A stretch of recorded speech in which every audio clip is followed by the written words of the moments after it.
My younger self was scoffed at the fact that I'm not drinking as much anymore. Girl, you were headbanging at a recent wedding That that was you a went to, special so I don't know occasion. about that. It was a Yeah. special occasion. She was a blur.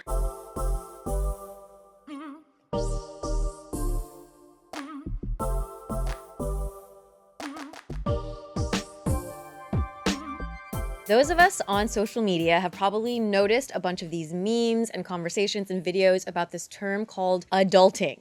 I don't know if that's kind of millennial of us to refer to it as, Super. but adulting, what does it mean exactly? So adulting, it is around all of the different duties, responsibilities, and just kind of the expectations that society will start to have of you once you grow up. Things like learning to manage your finances, making sure that all of your bills are paid on time, learning to take care of yourself, proper hygiene, learning to be reliable to your coworkers, your friends, your family, and also emotional maturity. Maybe in the past when someone would say something to you, you might go blast them on social media, learning to kind of like deal with it in a more quote unquote mature way, right? Those are all kind of examples of what adulting involve. And the reason why this topic came up in the first place is because when Janet and I did an episode about sisters, about our dynamic of having sisters and how that impacts friendships, if you're curious, go back and take a listen to that episode. But when we talked about sisters, it dawned on me that, you know, the Helen that you know today is so different from the Helen that, say, my sister knew from 20, 30 years ago. Generally speaking, I think the both of you probably see me as this, like, organized, like, responsible person who's also a mom now, right? And I have gotten to see myself that way too. But when I ask Annie, my sister, she always holds on to these glimpses of past Helen that was so disorganized and just a chaotic mess of a person. And she will not ever, I think for the rest of my life, allow me to forget that phase of who I am, right? There's something that happened in the past 20 years, right? For me to have become the person that I am today, for us to have changed and to have adulted and grown over this period of time. And so this episode is going to be about what are those habits that we adopted, those hard lessons that we learned to become the women that we are today. So that's where we're going to get into, again, sparked from the sister conversation. And I was like, oh yeah, I don't know who that Helen was, but who am I? How did I get here? So that's what we're going to be talking about today. And so I'm actually curious, like, for the both of you, in terms of your level of adulting, your responsibilities, the way you cared for yourself and the people around you, your organizational skills, has that always been the same since you 10 plus years ago? For me, because I'm like an eldest daughter, maybe some of the, I feel like I've always been kind of this pretty conscientious, organized person.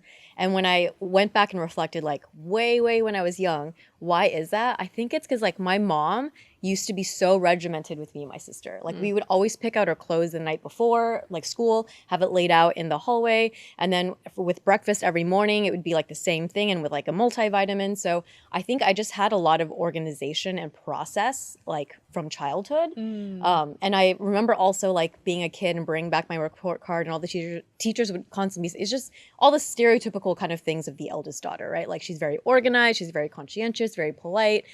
So I think that was always kind of like ingrained in me growing up.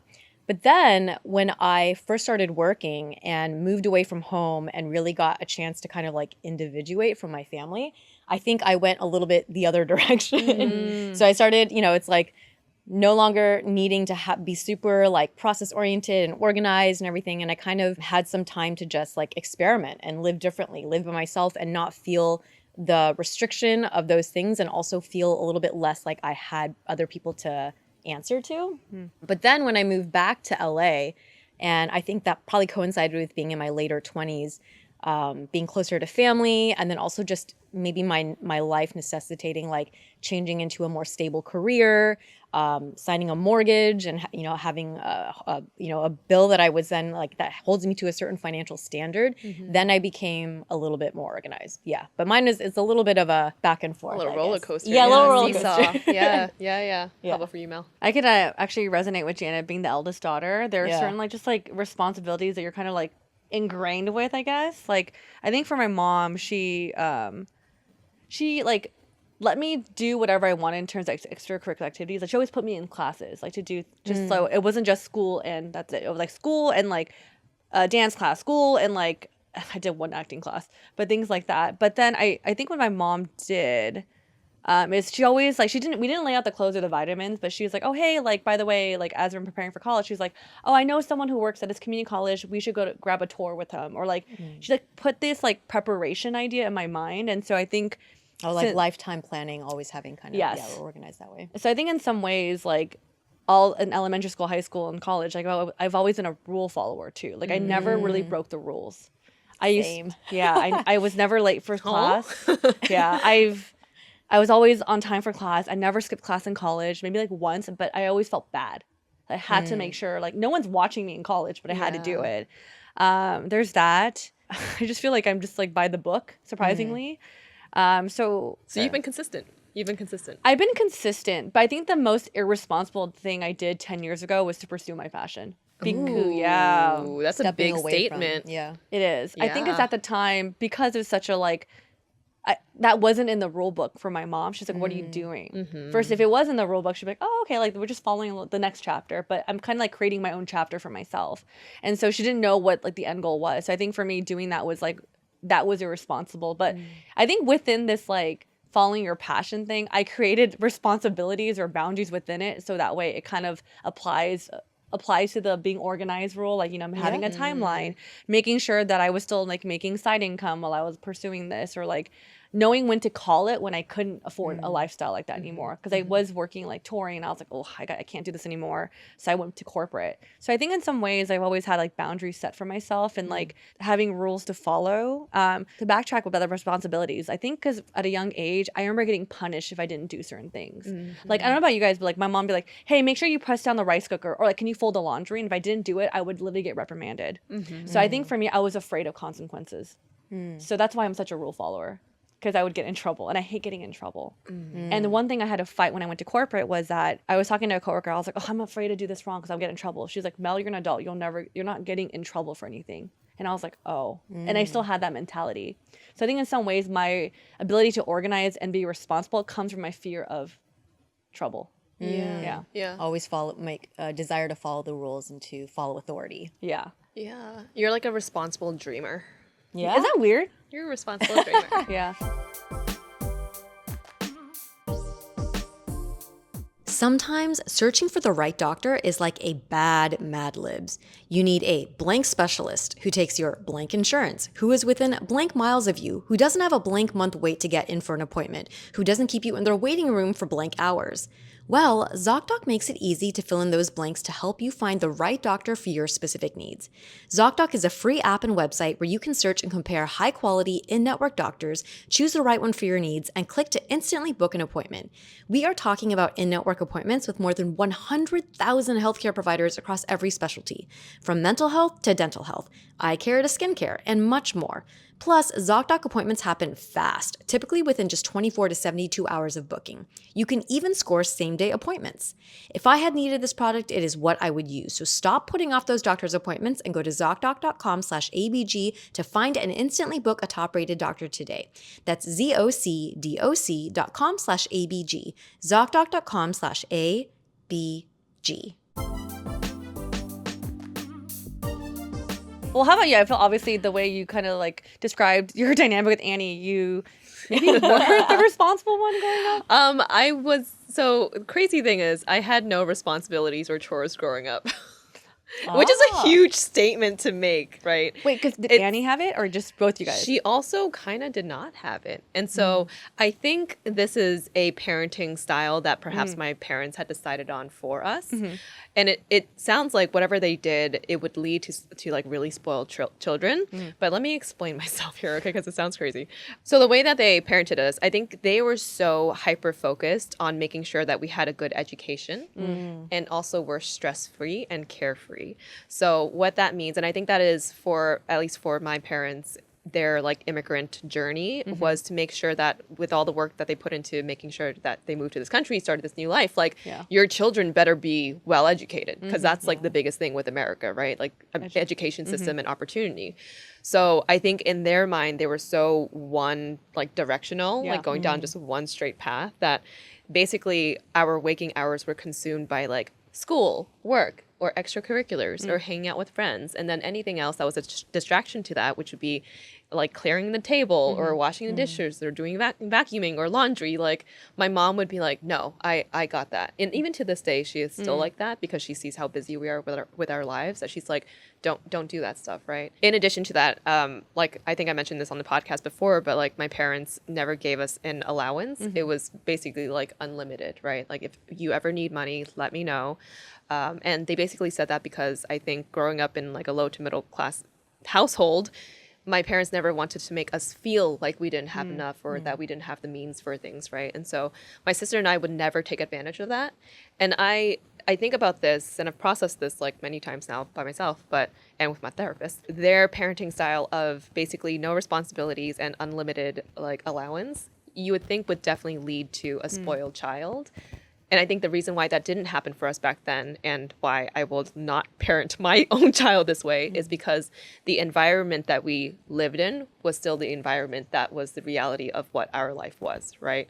Which is that I saw my parents working like 2 jobs each. My mom nighttime leaving us to go to English like school because she didn't speak any English when she came here. So she's like, in order to make it, I need to learn English. And I saw how hard they worked and how much I didn't want to take anything away from them. So the values that they instilled in me when I was younger was hard work and it was family first and unconditional love to a point where you're going to be doing something for someone else because you want to help them pursue their dreams of whether it's education or a carefree lifestyle. Got it. So I think when given all of that, I was definitely a kid that was not responsible and couldn't take care of myself. But at the same time, I think I had really good core values that were being built. And they were demonstrated to you. Yeah. Yes. And it was all done through action, like no words of saying like, this is what we're doing for you. I could just see. And so I didn't take advantage of, the parenting style that was so free and just be a kid and learn, you know? So all that to say, I was disorganized. I didn't care to be on time. I was such a slob. I was so like my sister would always wake me up for school. Otherwise I'd be late every day. Like I was taken care of. And yeah, Annie tells me that all the time. I'm definitely the baby of the family. Yes. I was like, but you also didn't have to wash dishes. So, Reflecting on what Jan and I responded with, like education for me, like my mom would check my like grades and things like that. Like for you and Annie, like if your parents, you knew education was the main focus, but were you ever disciplined? Like, oh, you're not getting good enough grades. Like you have to focus. Like this is like how did you know to do that without being told? Especially with school, you know what I mean? Yeah, I mean, so I remember one time getting a grade back and I changed the grade and I had my mom sign it. That makes sense.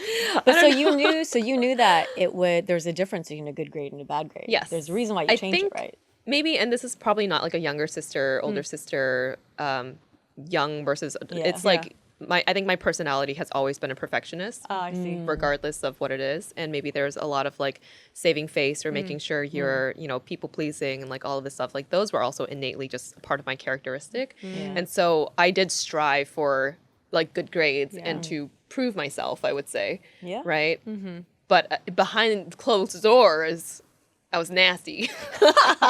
This is where you play the nasty gal song, but like Watanabe.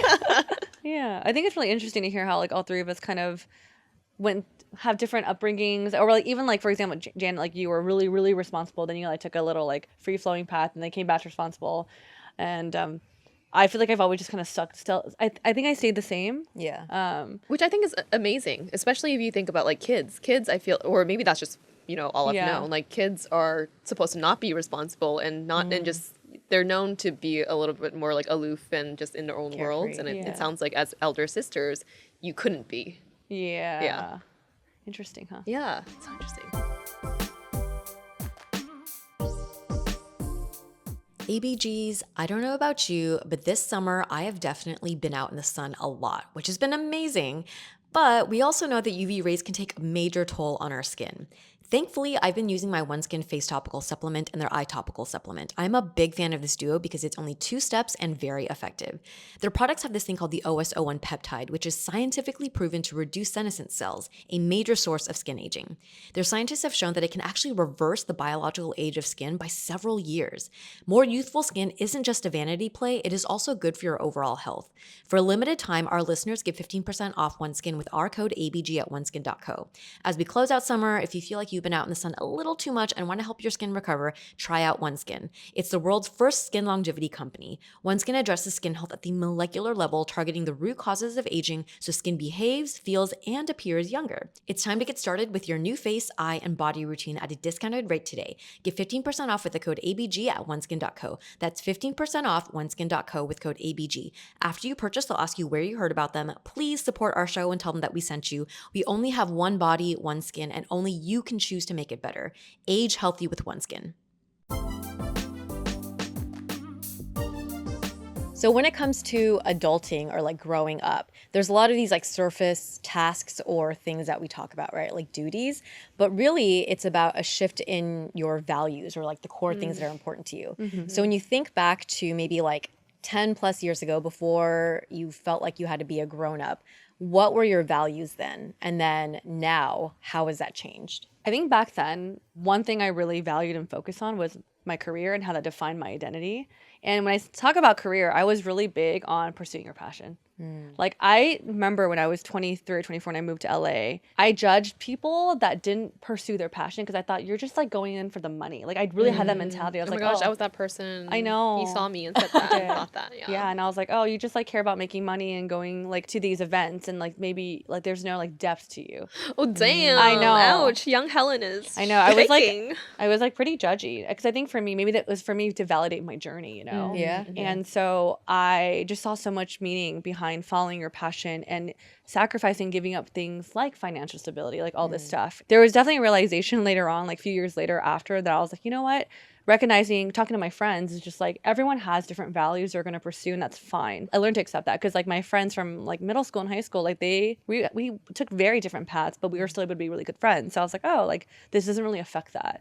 But yeah, I was like, my career has to be my passion. It has to be, or else there's no point in this. Like I really thought to that extreme. Where'd you get that from though? I don't know. Like, was there someone that inspired that? Was it something that you saw? I think it was just within even myself, like this is where my fantasy side came. And I don't know why this like trickled to like what I thought about people, but like I remember when I was back at home after graduation, I was applying for jobs and not getting a bite. And I was like wondering like, man, I have my resume is pretty decently stacked. Why I'm not getting any job offerings? And that's when the Wong Fu thing came. And I remember telling myself like before even going for it, accepting it, I like was journaling saying like, Mel, there's two paths that you can take. You could stay home and find a corporate job, or you could take this path. And if this works out, that means this is the life you needed. That this is the life meant for you. And I took that so deeply when I got accepted for that internship that I was like, this is a life I got to endorse because I got this path handed to me. And so I think in some ways, like my mind believed that this is the most, I don't want to say higher path, but this is the most fulfilling path that I just want to promote for everyone to do too. I know it's hard. So I think that's maybe where it came from. It's like, I got my dream, you can get it too mentality. And I don't want you to be like stuck at this like corporate thing, you know, and that's what I thought back then. So probably that. Now in my 30s, yeah, totally think very differently because I understand now, like, I think when you're young in your 20s, you're not thinking about like, there's so many things you have to be responsible for now. It's like paying my bills, like, you know, asking yourself, what kind of lifestyle do you want to live? How do you want to give back to your friends and family? And like, I think back then I was solely just focused on me. It's like me. And that I think now I understand like the value of corporate, of having structure, of having financial stability, and that I think depending on where you are in your life and what you value, you go for certain things that fulfill those values. And younger self would never have thought that. Because now I'm like, when people are in corporate, I'm like, that's great. Like you do you. Like I totally understand. I learned a lot myself, and I see the value of it. So that's what really changed for me. And I also think when you get older in your 30s, the realities come knocking on your door faster than in your 20s. And you're like, okay, well, now you're here. What were some of those realities for you?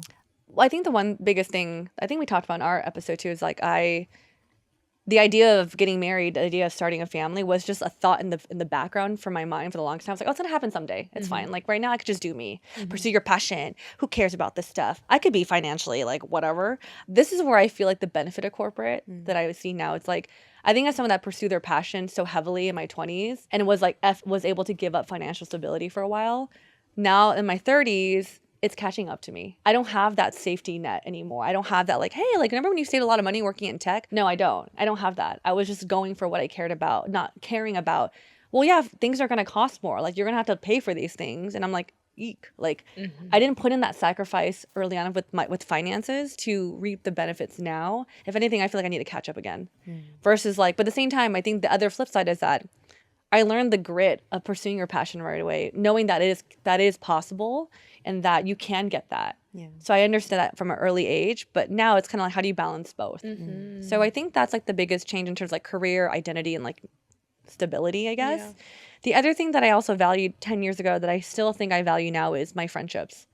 I remember like, this is like so mundane, but like my college friends for me are like really important because they literally represent like who I used to be and who I still want to be. And I missed one Vegas trip with them once and I was so bummed out. I know it was like one Vegas trip, but after that moment I told myself I'm never going to miss these bigger gatherings when I can, because so many memories are created. And these are the ways that you stay connected after 10 years. And to this day, when I hang out with them, I'm just like, oh my, remember that one time? And it's just like, it feels like a good connection and like a memory that we can always recall back to. And I think our friend group has that too. But I think the older and older I get, I realize how much I truly value our friendships, because these are your chosen family. And I feel like they're the ones that are there for you when, you know, your family's so far away and you're just like essentially growing together, like seeing each other get married, starting a family. It's just such a rewarding feeling that I feel like I still want to hold on to, and I still do. That's a value of mine. And the last thing that I think hasn't changed for me is that I think I mentioned earlier on that like in high school, I was always involved in extracurricular things. Once I went to corporate, I found myself not feeling satisfied with just working a job. I've always wanted to do something else. And for me, like I wasn't really into going to workout classes. So I was like getting involved. So I was always part of someone's production, set or helping them do something. And so it's really reminiscent of like, oh, extracurricular activities after school. I think to this day, I still like to be involved in stuff. And ABG started that way. Like we were working corporate, we're like ABG is our passion project. So I think for me, I'm realizing that a value of mine is like I do value learning and just continue learning. And maybe just I still have this go-getter energy in me that sometimes I see fading, but it's still there. So I feel that's something has stayed the same. Yeah. Sorry. Wow. Long-winded Wow. answer, sorry. No, this is a great answer. One question that popped up in my head is if you now in hindsight would have changed your passion-driven path right out of the gates of college. I wouldn't. Yeah. I still wouldn't. I feel like that time for me was so rewarding. It's like such a once in a lifetime experience to work for a company you grew up watching and dreamed about. Like, I think for me, if anything, there are moments of doubt, but I feel like that moment has taught me that, again, the dream aspect, like your dreams can evolve as you grow. And I want to hold on to that as much as I can, because I think in the end, like I do believe that like you're going to find something for yourself that really just serves you. And I still want to hold on to that thought. Yeah. Yeah. If you are a freelancer, a contractor, or a business owner, you probably feel me when I say that I hate tracking my expenses. It is such an annoying task, but also so important because it saves us a ton of money on our taxes. Let me tell you about Keeper, a tax app that automates all that expense tracking so we don't have to do it ourselves. It is so easy. All you have to do is link your cards, and then Keeper scans your expenses for tax deductions. On average, Keeper users get an extra $1,200 back in their pocket. That's like another vacation or a new laptop. Stop throwing your time and money away and start using Keeper. For a limited time only, our listeners get 10% off Keeper when you use our exclusive link. Head to keepertax.com/ABG. One of my favorite things about Keeper is how you can actually see your tax savings in real time. They calculate and keep a running tab so you can see the tax savings with every purchase that you make. Watching my return go up is so incredibly satisfying. You can now utilize the power of AI to automate your expense tracking, find tax deductions, and get a way bigger tax refund next year. For a limited time only, our listeners can try Keeper for free with our exclusive link at keepertax.com/ABG and get 10% off your subscription if you love it. That's a free trial plus 10% off your subscription at keepertax.com/ABG. How about you both? I'm curious. So how have my values changed from before to now? It's changed so much. Actually, I feel like Mel, you and I were like, Mel now is Helen then? Helen then is Mel now? Yeah, I'm actually very curious to hear your answer. A little bit, We flipped, yeah. And it is because growing up, like I mentioned, the whole like how my parents raised me, how they wanted us to be laser focused on school, how they wanted to make sure that, family, unconditional love, taking care of each other were like the main values that were instilled in us. Going into college, I don't know what the frick I wanted to be, like when I was a kid, I wanted to be like a dream to be a teacher. And then by the time I was in high school, college, like that all dissipated and I had no idea. Right. So when it came time to picking my major, the one thing I thought of is finance, because if you associate an emoji with finance, what is it? Money. It's a dollar sign, right? Yeah, money. And so that to me was important because I wanted to make sure that I could take care of myself so that my family didn't have to take care of me. Like they took care of me for like way too long. So I wanted to be able to say to my mom, like, oh, what do you need money? Instead of her asking me with like my unlimited allowance, like, do you need, I wanted to be able to do that for her. And so I went into finance and I was just stuck in that career for so long. And I remember not knowing why. And it wasn't until like 8 years after or into my career that I went to therapy. And then that's when you take a step back and you realize why you did what you did. And so now I can explain why I chose finance. Back then I couldn't really. I was just like, oh, I just didn't know why else. But now I know it's because those were the values that I had and I was raised with, right? And so it wasn't until I went to therapy that I realized, oh, those are no longer my values. Family for sure still is, and taking care of family and providing that unconditional love, that will always be my top values. But in terms of my other values of like making sure that I was growing all the time and having that inner peace and feeling excellence in the things that I was doing, I was not feeling 100% that way in my job anymore. And so it wasn't until I went to therapy that I realized I had to make this like big shift in life.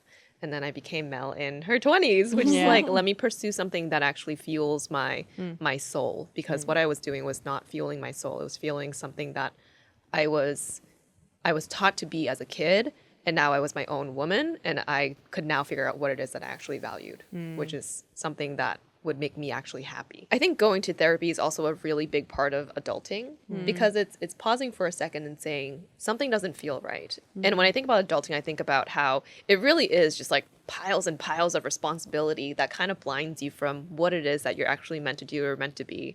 Like you almost forget your basic building blocks, right? Yeah.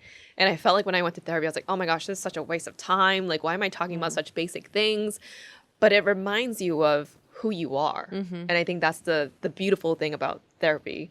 And so after that, that's when I took that big step to leaving my finance job and then pursuing ABG.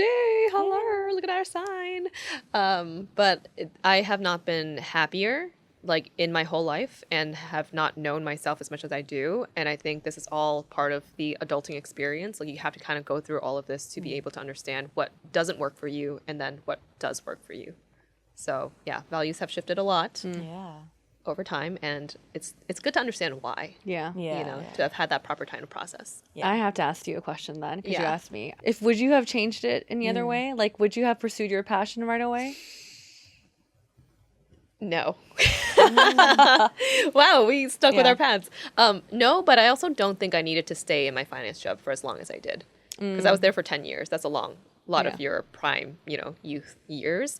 But at the same time, I remember when I left that job to do ABG, I was like, when am I ever going to use my valuation specialist skills that I picked up, like the technical hard skills? And then now with that, I'm thinking about my life and where I want it to go. I need that business background. I needed all of that. I need to understand and work with like thousands of companies and analyze their financials to understand how a company succeeds and works. And something about that, I'm like, ooh, 10 years from now, I'll be like, that's why, that's why you had to do that. It's all pieces of the puzzle that all will go together. Same for you, same for all of us, like all of these moments, they matter. Yeah. So I wouldn't change anything. At ABG, we are so lucky to have such an amazing team. But the process of hiring, it can be a real challenge. If you are looking to build out your team, I would recommend checking out Indeed, a matching and hiring platform with over 350 million global monthly visitors according to Indeed data, and a matching engine that helps you find quality candidates fast.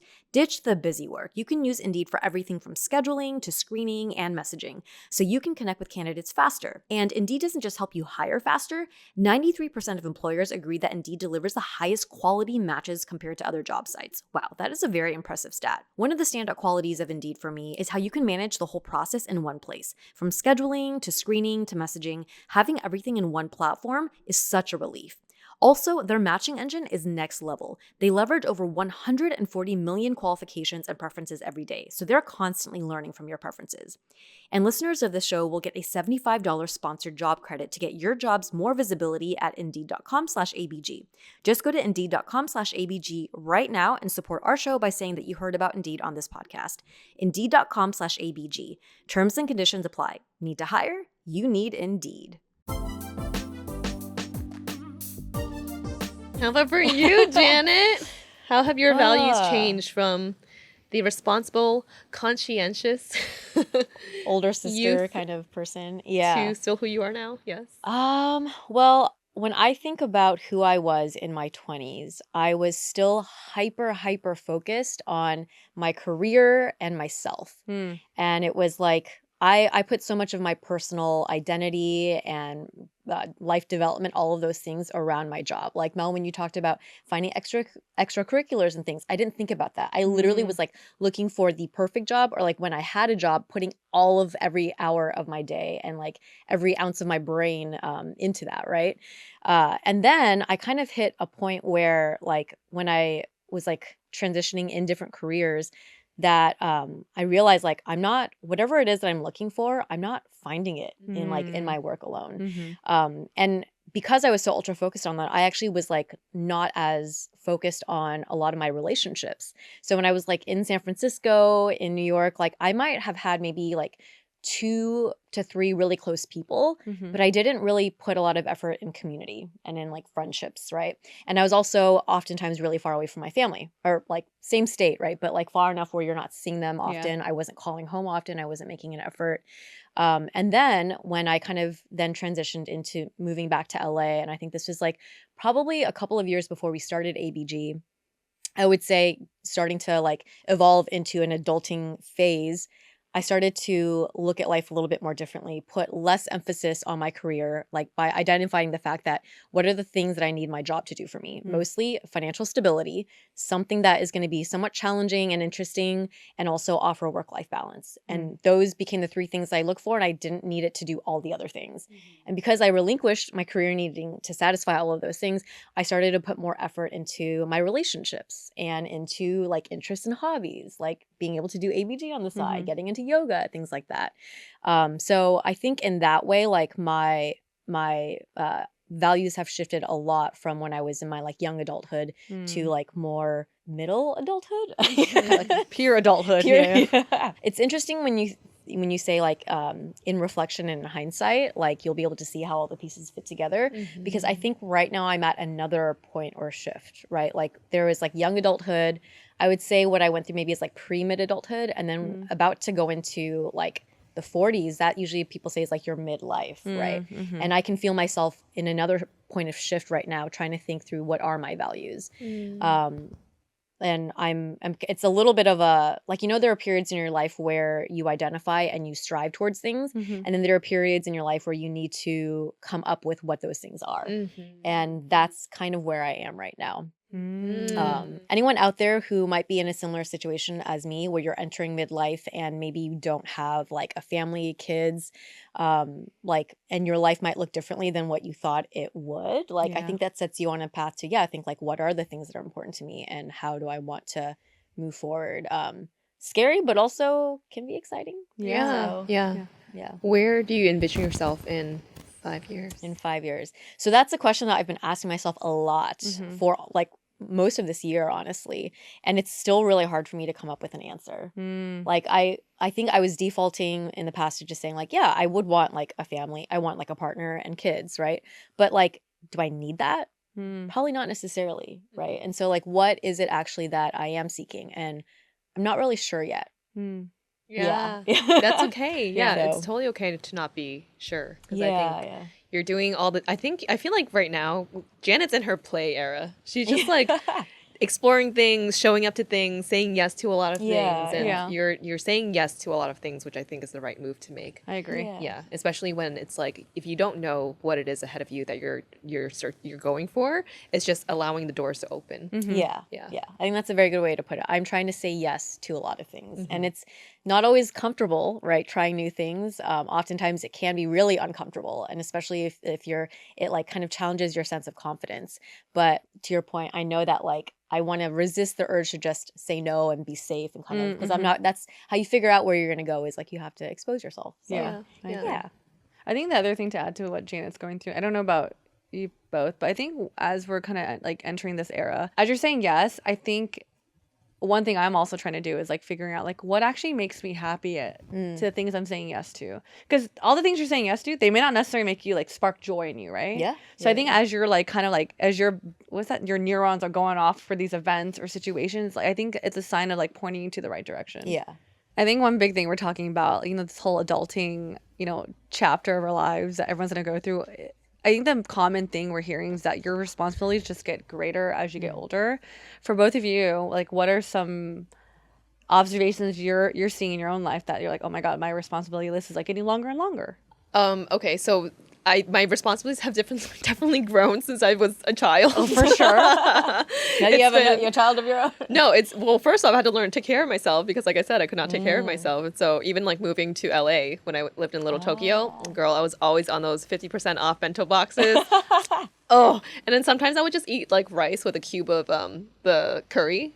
Like the curry blocks. You didn't cook it? I mean, I would cook it so it's like hot water and okay. raw, but like like- curry rice. That's all you needed, Yeah. So it was a progression. Let me just say that. Oh, wow. But I think if you surround yourself with like people who are aspirational and striving to be like better versions of themselves, you learn from them, right? 100%. So like from my roommates, I learned skincare, I learned like cleaning habits, I learned so many things, and that's how I became responsible.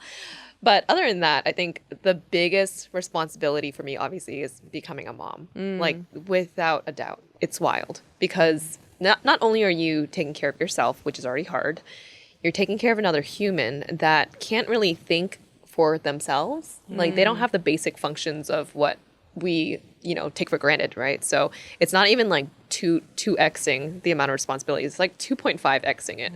Because there's just literally from the moment I wake up to the moment I put my head on my pillow, I'm thinking about what he needs to eat for lunch, breakfast, dinner, school's coming up, what school's he going to be going to, his shoes getting small. Like I got to get shoes the next season. He doesn't have clothes at his next size. Like it's constantly thinking about him more than myself, way more than myself. Even when it comes to packing, his takes a day, mine takes much like shorter now, so that's a really big responsibility. But I think the bigger thing with having a child is, yes, of course, all of that is assumed. But I've realized that I'm taking on this responsibility of I don't just want to be a good mom.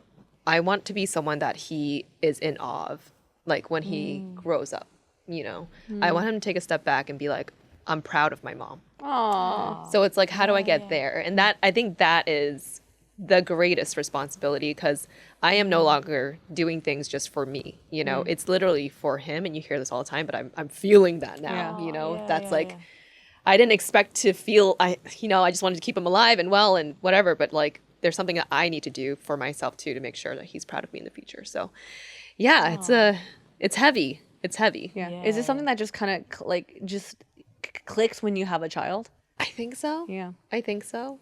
Yeah.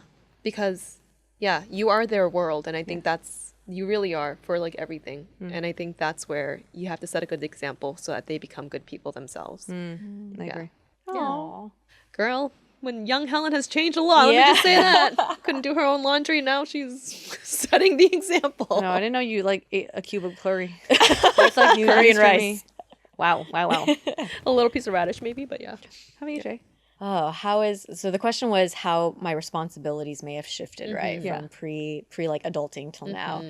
I think the expectations that my parents actually did not ever outwardly place on me, but I placed on myself as the eldest child of an immigrant family. I think just growing up, even pre-adulting phase, I always just felt the sense that I need to be like me and my family are like one, right? And that anything that happens to them, like I want to be able to like help support.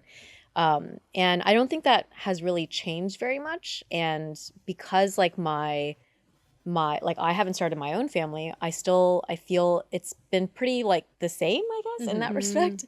I think I've gone through different phases of like I don't know what are the phases of adulting, like being more like responsible for your finances, signing a mortgage, all of those things. And maybe I guess in terms of like the younger generation in my life, I have a lot of nieces and nephews, and I do prioritize like being present in their lives. I try to make it to like every birthday, any big thing if my schedule allows it, because I've learned now that a lot of my my nieces and nephews and like my friends' kids that I also call my nieces and nephews are hitting their like over 5 years old age.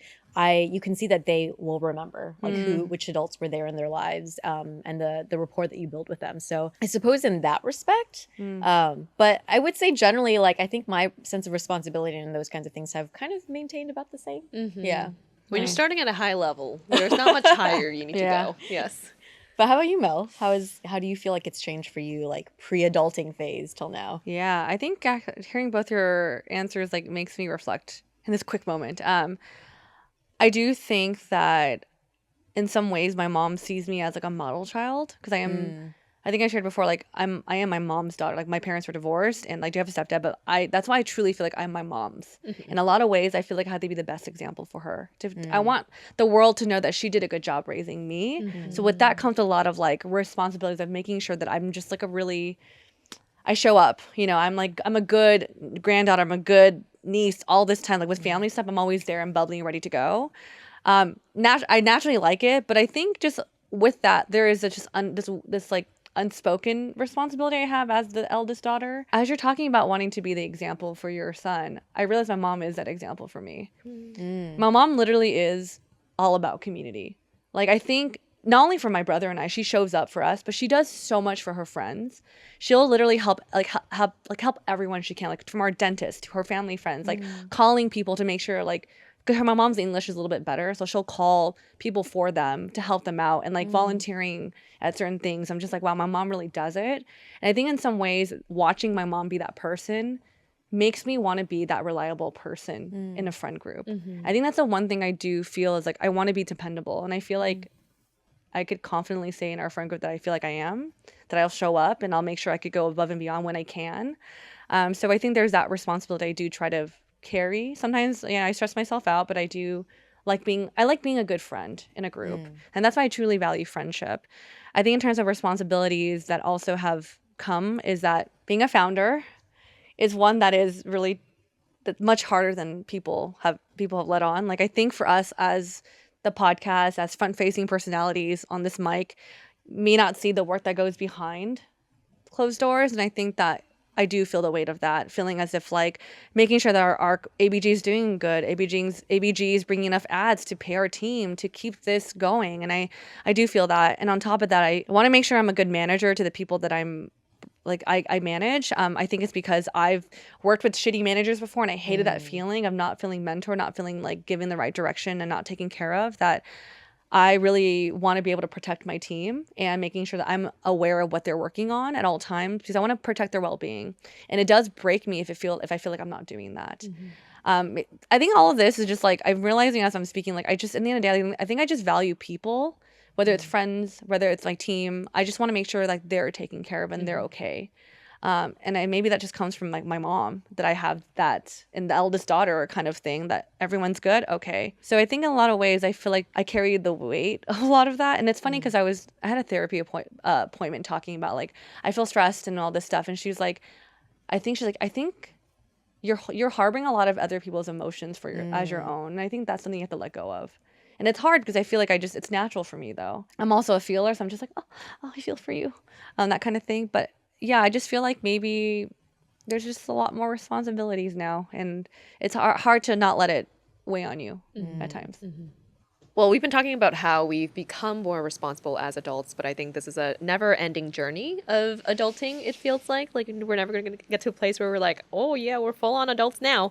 What are some things that you're still working on or struggling with when it comes to adulting? I think I talked a little bit about this earlier, but I think within within adulting, there's like paying your bills, there's like feeling like you're on track with like your relationships, the people that are depending on you. But there's also like personal development and your relationship with yourself. And like I've said, like I think I'm at another like impasse where it's hard for me to answer the question, where do I see Janet in like 5 years? And so that's the sector of adulting on personal development and thinking through what I want in my life and what I value now, what I'm going to pursue, working in like what am I going to form my habits towards, that kind of a thing. Those are things that I'm kind of working on in this next phase of adulthood. Yeah. That's a good answer. How about for you, Mel? I think kind of similarly. It's just more like with more responsibilities, how are you able to choose yourself still? You know what I mean? Because you're like, it's harder. Yeah. And I think for me is like making sure I'm acting on my values. Because you're just like, I think when you're like, when day's so busy, you're just like, oh, la-di-da, just watch a show. But you're like, are you serving yourself with with the activities you're choosing? Because when I watch TV, it's great. But I'm like, am I actually feeling fulfilled by watching all these shows? You know, like how can I act on my values of like personal growth and like inner harmony? Like, am I finding activities that serve that? So I think that's the main thing. And the second thing is like, how can I plan for the future that's already knocking on my door? That's what I'm figuring out right now. Dang, these are deep. Mine is not deep. Yeah, I want to hear your adulting. Okay, we've moved into our house like 3 years ago now. I still don't have curtains. You have curtains? Oh, I have to recommend some I for have you. blinds, yes, please. Okay. But I've been wanting to put up curtains for a long time, and I feel like curtains are a staple of adulting. So Oh, yes, that's an that is interesting, a big one. I also haven't gotten life insurance yet. Oh, shoot. Or whole insurance for my baby. And I have like a chunk of money in my savings account that is not accruing interest. And I know I like have worked in finance. I like do all this stuff and I can do it for other people, but I can't do it for myself. I don't know why. And it's really frustrating, but it's on my list and it's been on my list for like years now. So that's another thing. But yeah, adulting. Those are my main things. I love that though. I was like, do I have to get insurance for my life right now? I didn't think about that. Maybe. Let's look into it together. Yes. Someone tell us, please. Do the summarized version for us. We've talked a lot about like senses of duty and, you know, personal development, working on yourself, all that kind of stuff. But what are like fun things that have happened that make you feel like, oh, I'm an adult? When I go out for family outings and I'm the one driving my grandma. Oh. When I take vitamins every morning. Say, I mean, for me, like my plants, keeping them alive. Are they alive? They are. They're Okay. actually flourishing. Now it's like too much. I need to like Yay. groom them. Good. When I have a space for every single little thing. You know what I mean? When you have things like are a organized. drawer or something, like even for, you know, those safety pins that you get from your dresses and with the tags, do you throw those away or do you keep them? Throw them away. The small safety pins. I throw them. Throw them away. Oh, you throw them away? I don't have a consistent practice. Okay. Anyway, I keep them. And they have a spot. They have And space. it's like the best feeling. When I listen to self-help podcasts, because I remember as a kid, I don't know how I stumbled upon this. My mom had a VHS of like that Susan lady, the short blonde. Oh, Susan Orman. Orzo. Yeah, sorry. Sorry. So I was like, she's like a independent woman, financial person. Yeah. so I was like, what is this? And I was like, now I'm doing that in a different version. Yeah. Hey. I feel like an adult when I don't run out of like toilet paper or things around the house because it's hard to predict when you need to order things. Pre-stocked. Pre-stocked all the time. Yes. I like that one. When this is more recent now, okay, when I have to pack for a trip, I have to write down every single little thing that I'm going to pack. Down to like cotton swabs, cotton pad, like everything. And also trick for anyone who has a partner and a baby. I put the list down for the baby and I make my husband get all that stuff so that I can focus on myself. Smart. Adulting. I feel like you have to say adulting after each one. Like a mic drop. The last thing I could think of is like when I'm literally scrubbing the grout in my shower, like for grimy stuff. Because I think when I was younger, I was Deep like clean. Yeah, when I'm deep cleaning my bathroom. Sorry, that sounds funny. Adulting. Meal prepping in some ways. Like I tried to like batch make like breakfast, like my little like oatmeal jars. And so when I wake up and I'm like, I don't have to question and scramble for things. It's a little bit. Autopay. Adulting. Oh, autopay. Yes. Or like monthly, like reviewing all of your like credit card charges. I used to never really like go that detail. I would like track my expenses, but I wouldn't like track to see. Yeah. And to wrap up this episode, another last fun question is, what is something you do now that your younger self would scoff at? I love driving to different neighborhoods to look at communities to see where I could potentially live. I love that. I love that. Scoping out homes. Yes. Yeah. Well, to jump off that, I totally look at Zillow when I'm watching TV, and I'd be like, okay, well, I could like, how much is a housing here, like just to see like future housing plans. This one I had kind of a hard time with. I was like, maybe sometimes going to bed around like 9 or 10. I mean, yeah, it's as a constant night owl person, I still like my sleep schedule still like sometimes later or earlier, but I've definitely had many more like early evenings in my adulthood now that my younger self might be quite surprised by. I love perusing grocery stores. Oh, me too. Yeah, that for is fun. Like, my mom does it. The other thing, the last thing I would add is my younger self was scoffed at the fact that I'm not drinking as much anymore. I don't party as much anymore. That's true. I'm kind of sad. Girl, you were headbanging at a recent That wedding. was a special occasion. It was a special occasion. She was a blur. But I used to think I'd party like till like my 40s, like some of our other friends, and I'm literally slowing down. Okay, let's end on one last question. Okay. What is one thing or two things that you're still doing that you would consider to be childish? Mel got really excited for this one. I still sleep with my stuffed dog every night. Like I cuddle it. Yeah. Aw. I have my my blanket still from my baby blanket. And it's cute because my baby has his own baby blanket. I'm like, oh, I think he got it from me because he needs it like everywhere. Oh, that's very cute. I still do punch buggy. I still punch people. Yeah, you do. I don't think that'll ever stop. I can't really think of a fun one. I just think of like every time I go home, I still let my parents cook for me, even though that's like an everlasting thing. But I still watch Arthur, the Aardvark. Oh, Like I still watch it when I have like on Saturday morning. I still like to put on a cartoon. I still break out in dance and song, and sometimes I'm the one that's doing it, and my child's just looking at me. I'm like, who's the adult here? That's cute. Thanks for listening to our episode where we shared about the experience of adulting. If there is anything in here that you resonated with or anything you want to contribute to the conversation, we would love to hear about it. You can leave in the comments maybe like what is something that you've done that is like a very adulting practice, or something that you've done that is like going to keep you young at heart, that you'll always do, that you've done ever since you were young. And with that, we will catch you all on the next episode. Bye. Before we wrap today's episode, I want to send a very quick shout out to our ABG bestie, Vanessa Mita from El Sobrante, California. Hello, Vanessa. Hi, Vanessa. Thank you so much for supporting us. You are amazing. We could not do this without you. And for anyone who is interested, you can sign up to be an ABG bestie and get shout outs like this one, and also our monthly Ask Me Anything sessions, which we call a Dear ABG series. Yes. Thanks, Vanessa.